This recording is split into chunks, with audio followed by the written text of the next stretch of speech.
देखिए, पिछले वीडियो में हमने सर्वनाम के 3 भेद है उनका अध्ययन किया था, पुरुषवाचक, निश्चयवाचक और अनिश्चयवाचक।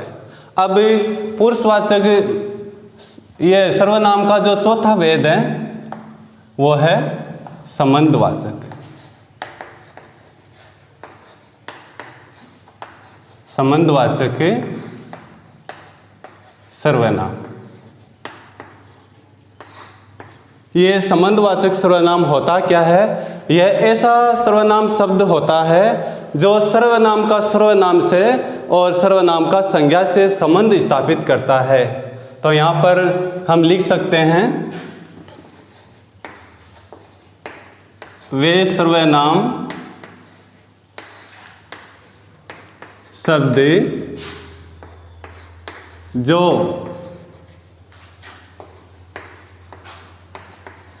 सर्वनाम का सर्वनाम के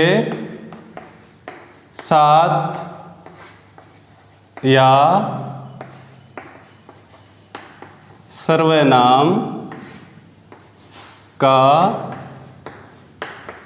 संज्ञा के साथ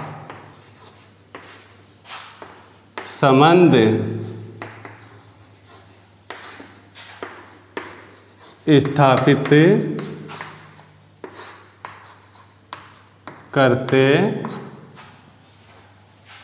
हैं, ऐसे शब्द क्या कहलाएंगे? संबंधवाचक सर्वनाम।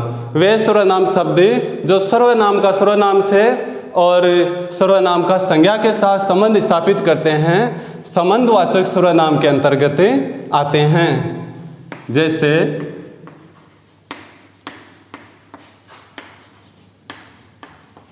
जैसी, करनी, वैसी, भरनी, यानी जो जैसा कार्य करेगा उसको वैसा ही भोगना पड़ेगा। अच्छा कार्य करता है तो उसको अच्छा परिणाम मिलेगा और बुरा करता है तो उसको बुरा परिणाम मिलेगा। अब यहाँ पर ये जैसी और वैसी, ये दोनों शब्द हैं, उनका एक दूसरे के साथ संबंध स्थापित हो रहा है। अगला जो सो, कि जो पढ़ेगा सो पास होगा।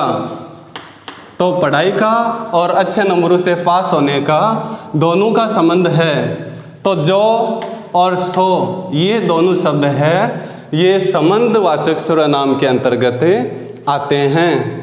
और जो पढ़ाई का और पास होने का दोनों का संबंध स्थापित कर रहे हैं, यहाँ पर कार्य का और फिर परिणाम का संबंध स्थापित हो रहा है। और अगला है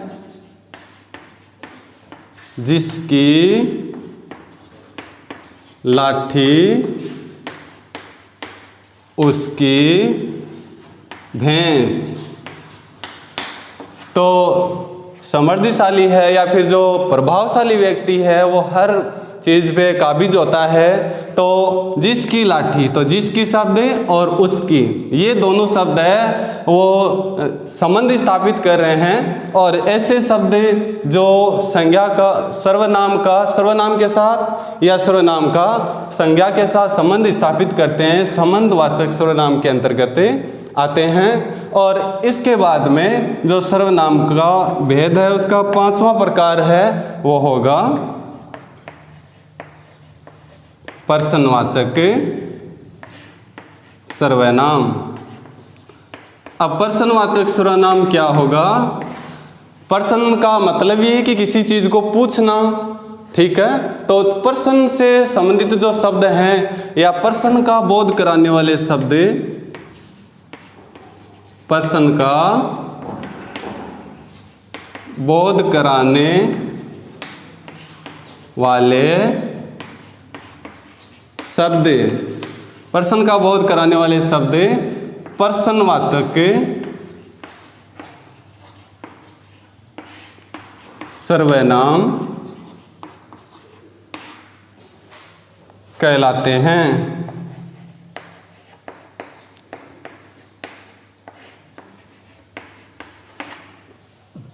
यहाँ पर इसे जो पांचवा भेद है इस सर्वनाम का, उसमें पर्सनवाचक यानी पर्सन का बोध कराएगा और इसके लिए मुख्य रूप से दो शब्दों का इस्तेमाल होता है। वैसे पर्सनवाचक शब्द बहुत प्रकार के होते हैं, लेकिन मुख्य रूप से दो शब्द होते हैं। एक तो कौन, ठीक है, ये कौन शब्द है वो मनुष्यों के लिए आता है या फिर सजीवों के लिए, मनुष्यों या फिर सजीवों के लिए मुख्य रूप से इस्तेमाल किया जाता है। और दूसरा शब्द है क्या। तो ये जो पर्सनवाचक सर्वनाम के अंतर्गत दूसरा शब्द है क्या, ये निर्जीवों के लिए, निर्जीवों के लिए या फिर निर्जीव वस्तुओं के लिए मुख्य रूप से प्रयुक्त किया जाता है। अब यहाँ पर कौन है तो कि ऐसे पूछ सकते हैं, दरवाजे पर कौन है, दरवाजे पर कौन है। तो ये वाक्य पढ़ने पर हमें लगा कि दरवाजे पर कोई है, वो दरवाज़ा खटखटा रहा है, तो हम पूछेंगे दरवाजे पे कौन है, और ये मनुष्यों के लिए या सजीवों के लिए शब्द है वो उपयोग किया जाता है। बगीचे में कौन है, घर के अंदर कौन है, तो ये मनुष्यों के लिए या सजीवों के लिए इस्तेमाल होने वाला पर्सनवाचक सर्वनाम का शब्द है। और दूसरा क्या, तो आपके हाथ में क्या है, आपके बैग में क्या है। तो ये क्या है, हाथ में कोई वस्तु छुपा रखी है तो उसके लिए पूछेगा कि आपके हाथ में क्या है। आपके बैग में क्या है, तो ये क्या शब्द है वो वस्तुओं के लिए और निर्जीवों के लिए उपयोग किया जाता है, और ये कौन शब्द है वो मनुष्यों और सजीवों के लिए उपयोग किया जाता है। तो ये सर्वनाम का जो पांचवा भेद है पर्सनवाचक सर्वनाम, उसमें मूल रूप से दो शब्दों का उपयोग किया जाता है, कौन और क्या। आप चाहे तो इसका स्क्रीनशॉट ले सकते हैं।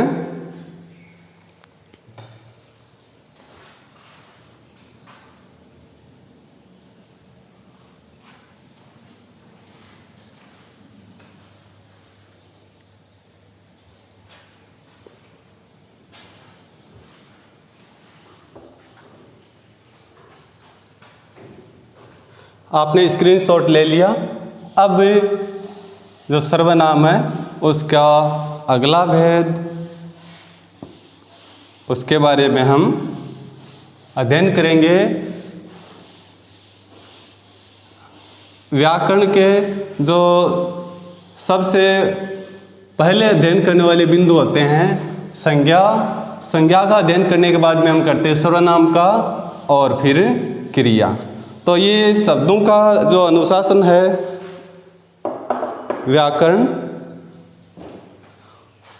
उसमें अगला जो छठवां प्रकार है वो है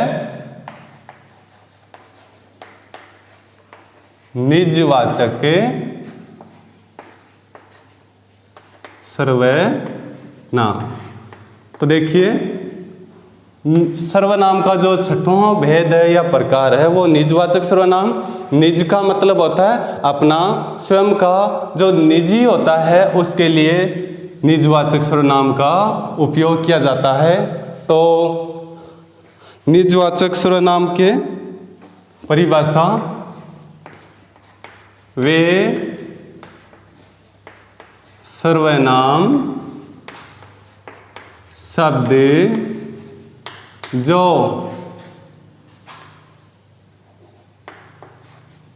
निजता का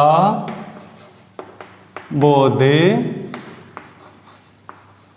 कराते हैं। वे सर्वनाम शब्द जो निजता का बोध कराते हैं, अपना निजी मामला या अपने से जुड़ा हुआ है, तो वहां पर तो वहाँ पर निजवाचक सर्वनाम होता है। निजवाचक सर्वनाम वहाँ पर होता है, ठीक है।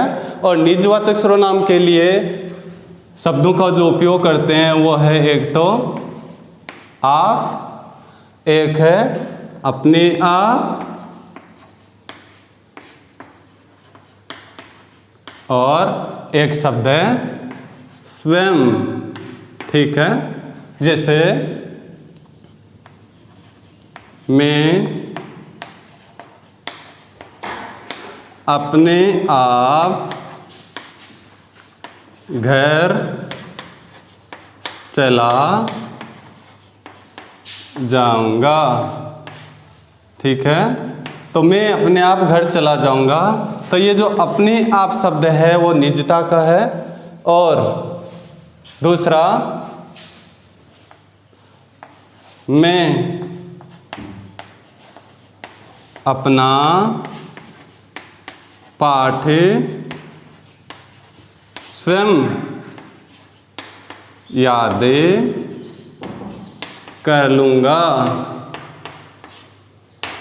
तो मैं अपना पाठ स्वयं याद कर लूँगा। तो ये जो स्वयं शब्द है वो भी निजवाचक सर्वनाम के अंतर्गत आता है। अब कई बार क्या होता है कि ये जो आप शब्द हैं इस पे हमें शक हो जाता है कि आप शब्द निजवाचक में भी आता है। और कई बार हम ऐसे शब्द लेते हैं कि ये सामने वाले के लिए भी कहते हैं जो मध्यम पुरुष के अंदर आता है, कि आप खड़े हो ना, आप लोग खड़े हो ना, आप खड़े हो, आप इधर आइए। तो ये मध्यम पुरुष वाचक सर्वनाम इसके अंदर भी आता है, ठीक है। तो ये आप शब्द मध्यम पुरुषवाचक सर्वनाम है जो श्रोता के लिए उपयोग में किया जाता है। जो श्रोता है सामने वाला उसके लिए उपयोग किया जाता है। और कई बार जैसे मैथिली शरण गुप्त है, मैथिली शरण गुप्त प्रसिद्ध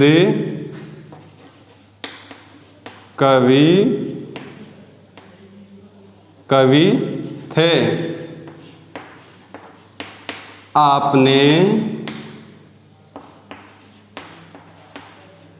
हिंदी जगत में कई पुरस्कार जीते। तो यहाँ पर ये आपने शब्द हैं वो आदर देने के लिए आदर सूचक शब्द भी होता है। तो ये आप शब्द है वो निजवाचक सर्वनाम के अंतर्गत आता है, वो निजता का बोध कराता है।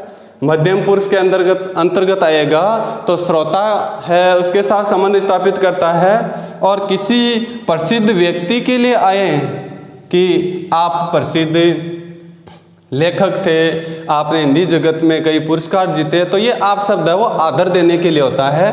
तो आप जब अध्ययन कर रहे हैं तो इस आप शब्द का डाउट है वो क्लियर कर लें। और सर्वनाम के जो 6 भेद थे, पुरुषवाचक, निश्चयवाचक, अनिश्चयवाचक, संबंधवाचक, प्रश्नवाचक और निजवाचक, इनका अध्ययन किया।